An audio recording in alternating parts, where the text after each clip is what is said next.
Welcome back to our channel, and thank you all for tuning in and thank you for supporting us.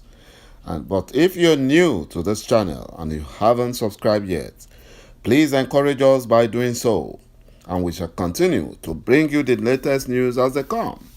And together we can work with our great leader Mazi Nnamdi Kanu, IPOB and Eastern Security Network to make our Biafran dream a reality. He said, the day of judgment have just begun. You know, the day of judgment for the ₦ẹ̀fùlẹ̀fùs, for the Biafran saboteurs, and for the army spies, and the Fulani spies in Biafra land. It has begun. The Saint Unknown gunmen have started, the judgment day. The Saint Unknown gunmen have killed a middle-aged man suspected of being one of the Nigerian army spy in the death of Ikonso Don, the late commander of the Eastern Security Network in Imo State. My brothers and my sisters, according to eyewitness, he was gunned down in a village between the state of Imo and Anambra State, where he was believed to be hiding. There is no hiding place for army saboteurs. There is no hiding place for army informants and spies in Biafra land. They should just go and live with the Fulani Janjaweed in Futajalon. We don't need them in Biafra land, because no one can stop the freedom God has ordained for Biafra. No one can stop it.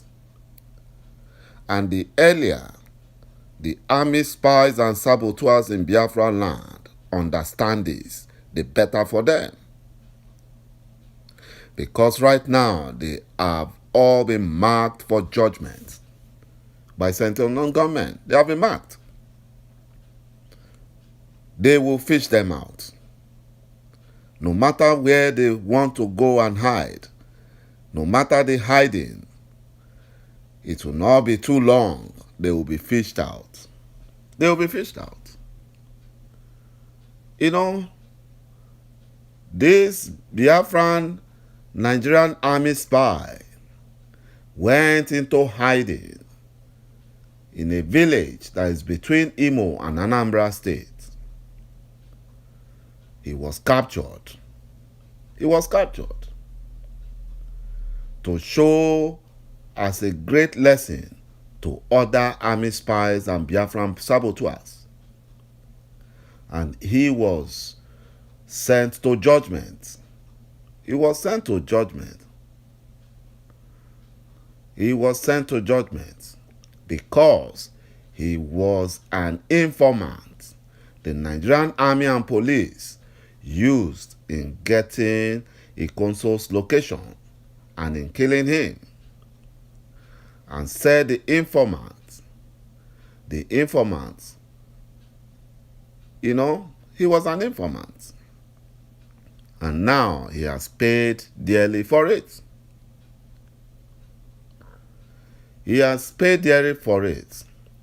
According to source, the informant was one of the moles in IPOB, but was spotted and removed quickly from the family of IPOB before he could cause more damages. That was how he was removed.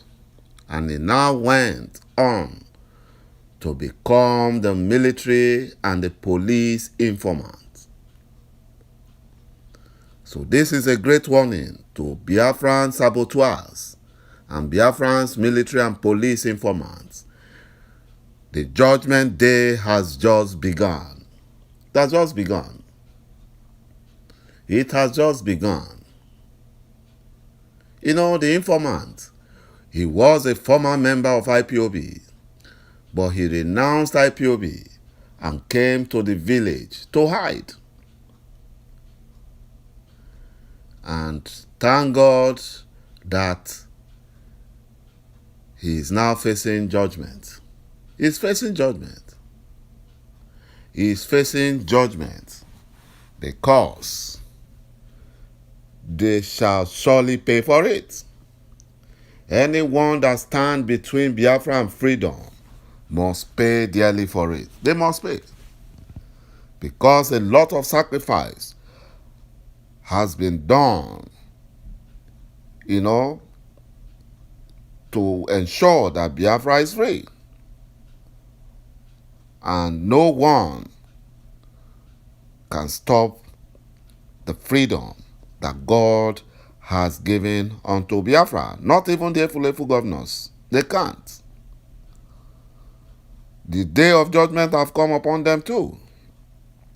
Just as they picked and sent the informant to judgment, they also will be sent. Also, unknown gunmen visited the country home of a member representing Osun State constituency in Imo State House of Assembly. Ekene Nondumele in Ibe Nato Awo Idemili. He was lucky to have escaped, but his house was set ablaze. It was set ablaze.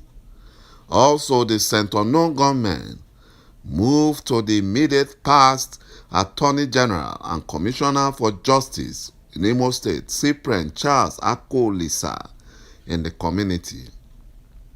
They also set his house ablaze. He was lucky to have escaped. You know, these are Nigerian police and army informants. These are the people, the saboteurs, stopping the freedom that God has ordained for Biafrans. Their day of judgment have just begun. Just as they did to the Serikin Fulani of Imo State. In Omuma, his house was also set ablaze. And all the vehicles there were set ablaze. And they sent so many of the officers to judgment on that fateful day. The same thing is happening. They will surely pay for it. They can't stop Biafran's freedom. You know, the Nigerian government are angry that Twitter has rejected their demand to block our leader's Twitter account. According to the Zoo Information Minister, Lai Mohammed, they requested again that Twitter should ban and block Mazi Nnamdi Kanu Twitter's account. But Twitter rejected the Nigerian government demand that the account of our leader, Mazi Nnamdi Kanu, cannot be blocked. It cannot. And this is really making the Nigerian government, the Fulani Janjaweed Nigerian government, to be very, very worried. They are worried because they thought going to Ɂ will help them. But ₦ was banned. And Adamu Garba, the owner of ₦, you know, he created ₦ in order to destroy Biafran freedom. But not sent unknown government that placed judgment on him. It was the social media giants. They pulled down ₦ because he stole the idea. He copied the idea from Spotify. He copied it. He's a criminal who needs to be jailed. As if that was not enough, they have pulled down his Instagram account. And now they want to pull down his Facebook account. Because they found out that he's a terrorist. He's a criminal that stole someone's work and tried to claim it. Even the governor of Katsina State, the home state of the late Buhari and the Buhari administration, said that Buhari's administration, the Fulani Nigerian government, should be blamed for the insecurity happening in the whole of the north. The governor, a Fulani, Aminu Masari, has called out on the late Buhari for attributing the security challenges in the country to the failure of the state and local governments. That he was the one, himself and his gang of terrorists at Aso Rock, are the ones that have attributed, that are to be blamed, that are responsible for terrorism in the north and Nigeria in general. The governor of Borno State, the Fulani governor, Babagana Zulum, have begged residents in Borno State to show appreciation to the late Buhari's impostor during his visit on Thursday, because they want to boo him. You know, the state has been at the end of incessant deadly attack by terrorist group Boko Haram and ISWAP. And many residents have grown frustrated with the Fulani Nigerian government because they have seen that the Fulani Nigerian government are responsible for the terrorism going on in Borno State. My brothers and my sisters, you can see that the day of judgment is just here. It has started. Thank you for watching this video. Thank you for supporting our channel. Please watch out for the next, and bye-bye for now.